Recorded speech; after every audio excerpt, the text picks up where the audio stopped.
부마라고 아시나요? 왕이 낳은 공주나 옹주의 남편이 되는 양반집 남자들을 부마라고 불렀었습니다. 그러면 왕의 사위가 되는 것인데 양반집 남자들은 부마가 되는 것을 싫어했죠.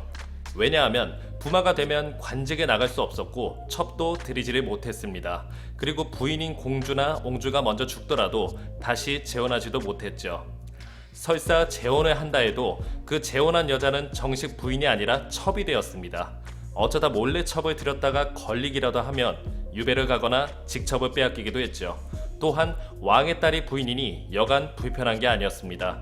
아내가 왕의 딸이다 보니 상전 모시듯 해야만 했고 조금만 잘못해도 수시로 왕에게 불려가 꾸짖음을 당했죠. 그래서 그런지 부마가 된 양반집 남자들은 출세길은 막혔으니 그저 기생집이나 다니며 평생을 한량으로 사는 경우도 허다했습니다. 그 정도로 부마가 되면 제약이 많았는데 오늘 이야기할 인물은 남편이 부마에게 첩을 들이게 도와주기도 하고 오히려 첩에게 남편을 양보하기까지 한 인물입니다. 그녀는 바로 중종의 딸로 수건이 씨가 낳은 효정옹주였죠. 중종 15년인 1520년 우렁찬 울음소리와 함께 효정옹주가 태어났습니다. 하지만 옹주의 어머니인 수건이 씨는 얼마 안 가 세상을 떠났죠. 그렇게 태어나자마자 어머니를 여인 옹주가 가여웠는지 중종은 옹주를 더 예뻐했습니다. 돈도 많이 줬고 어쩌다 죄를 지어도 너그레 용서해주다 보니 대신들에게 욕도 많이 먹던 아버지인 중종이었죠. 그리고 수건이 씨의 외가에서는 효정옹주에게 풍가이라는 여종도 보내줬는데 풍가이는 효정옹주와 비슷한 또래로 같이 글 공부도 하고 어릴 적부터 자매처럼 잘 지냈습니다. 그렇게 여러 사람들의 사랑을 듬뿍 받으며 자란 효정옹주는 훗날 순창부사 조침의 아들 조의정에게 시집을 가게 되었죠. 시집을 갈 때 자매처럼 친하게 지냈던 여정 풍가에도 함께 궁을 나가 아버지 중종이 마련해준 효정옹주의 집으로 들어가게 되었는데 이 일이 효정옹주의 비극적인 죽음을 맞이하게 되는 시작점이 될 것이라고는 아무도 상상하지 못했습니다. 효정옹주는 그렇게 아버지가 마련해준 집에 도착했는데 조의정은 그때 함께 온 풍가이를 보게 되었고 첫눈에 반해버린 것이죠. 하지만 부마는 첩을 거느릴 수 없었기에 조의정은 풍가이를 눈으로만 볼 수밖에 없었습니다. 하지만 날이 갈수록 조의정은 풍가이를 예뻐하며 챙기기 시작했고 풍가이 또한 조의정의 그런 호의가 싫지만은 않았죠. 아니 오히려 좋았습니다. 그러다 효정옹주의 레이더에 남편 조의정이 이상하게 풍가이를 챙기고 예뻐하는 모습이 포착되었고 남편이 내가 데려온 여종을 좋아하고 있다는 사실을 알게 되었습니다. 하지만 마음씨 착한 효정옹주는 어릴 적부터 자매처럼 자라오던 풍가이에게 시기하거나 질투하지 않았죠. 오히려 조의정에게 비밀로 해줄 테니 풍가이를 첩으로 드리라고 권하기까지 했습니다. 조의정은 그런 아내의 말에 더 이상 자신의 마음을 숨기지 않았습니다. 밤마다 풍가이를 자신의 방으로 불러 사랑을 나눴고 그렇게 조의정은 효정옹주의 배려 덕분에 풍가이를 첩으로 삼았죠. 효정옹주는 두 사람이 진심으로 사랑하고 있다는 것을 알았습니다. 그래서 여종인 풍가이에게 남편을 양보한 셈이었죠. 그리고 이 사실이 아버지인 중종의 귀에 들어가면 남편과 풍가이가 처벌을 받게 될 것이니 누구에게도 말하지 않고 비밀을 지켜줬습니다. 또한 그 사실을 숨겨주기 위해 궁을 나올 때 자신을 따라왔던 유모와 궁녀들도 다시 궁으로 돌려보냈죠. 그 덕에 조의정과 풍가이는 누구의 눈치도 보지 않고 서로 열렬히 사랑을 나누는 사이가 되었습니다.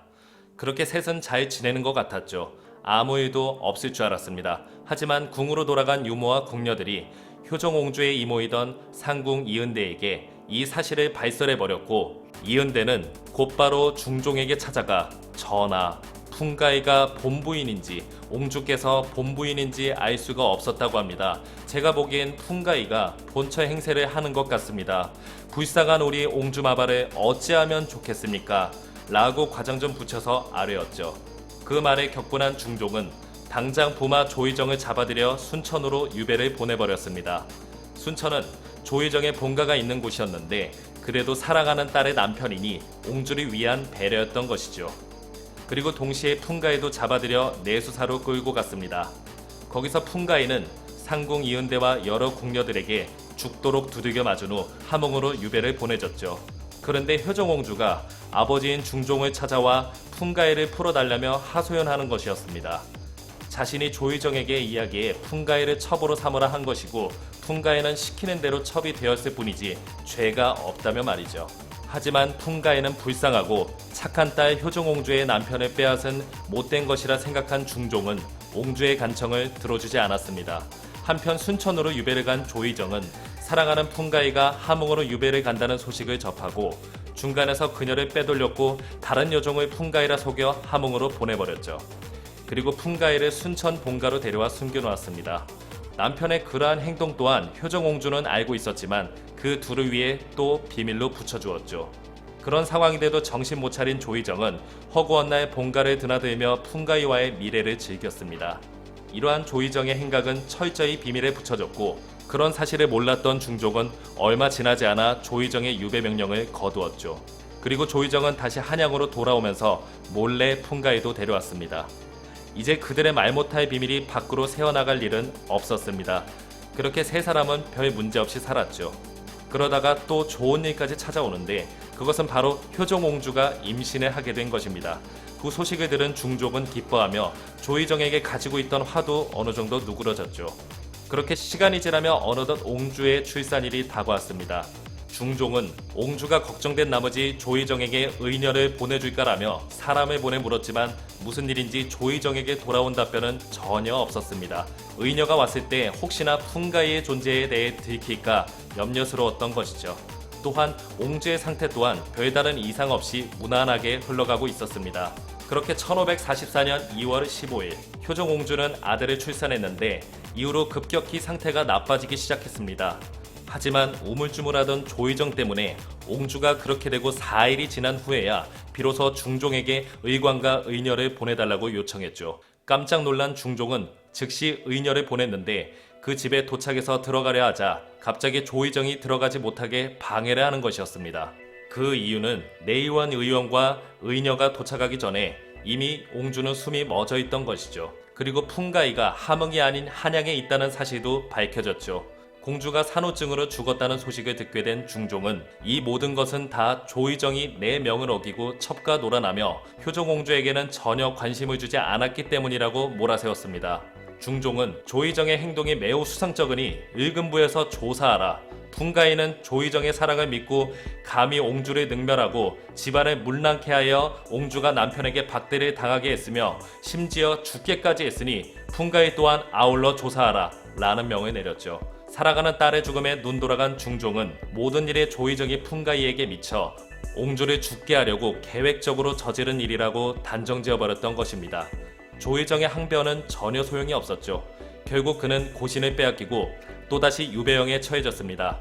또한 풍가이도 잡혀와 을금부에서 온갖 가혹한 고문을 당했는데 자신은 죄가 없다며 옹주가 추선하여 부마에 첩이 되었고 자신은 그저 상전이 시키는 대로 했을 뿐이라고 당당히 말하며 끝까지 버텼죠.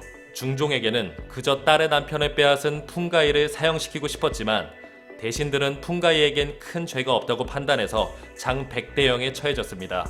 하지만 풍가이는 장백대를 맞고 나서 거의 반쯤 죽은 채 풀려났는데 그대로 효종옹주의 이모인 상궁 이은대에게 납치를 당했죠.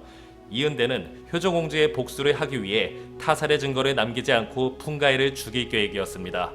장백대를 맞으면 거의 대부분 죽거나 살았더라도 당장 치료를 받지 않으면 죽을 만큼 가혹한 형벌이었죠. 그래서 풍가이 또한 장을 맞아 죽은 것처럼 보일 의도로 10일 동안 감금하며 치료도 하지 않고 먹을 것 또한 일체 주지 않았습니다.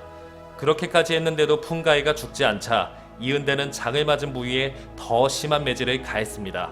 이은대의 혹독한 매질을 버티지 못한 풍가이는 결국 숨을 거두게 되었죠.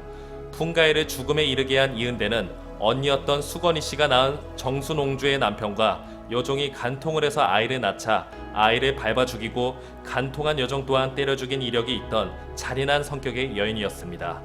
이은대는 풍가이를 참혹하게 죽인 죄로 사헌부와 사간원의 상소로 인해 결국 귀양을 가게 되면서 조정을 뒤흔들었던 풍가이 사건은 일단락되게 되었죠. 조의정은 풍가이가 참혹한 죽임을 당했던 당시에 유배지에 있었기 때문에 그녀가 억울하게 맞아 죽은 사실조차 모르고 있었다고 합니다. 그렇게 결국 효정옹주, 조의정, 풍가이 이 셋 모두 각기 다르지만 쓸쓸하고 불행한 결말을 맺게 되었죠. 효정옹주의 착한 성품과 풍가이의 미모, 조의정의 부마라는 신분 때문에 일어난 조선시대의 비극적인 풍가의 사건에 대한 이야기였습니다. 영상을 봐주셔서 감사합니다. 더 재미있고 유익한 영상으로 다시 찾아뵙겠습니다. 구독과 좋아요 꾹 눌러주시고 댓글도 부탁드려요.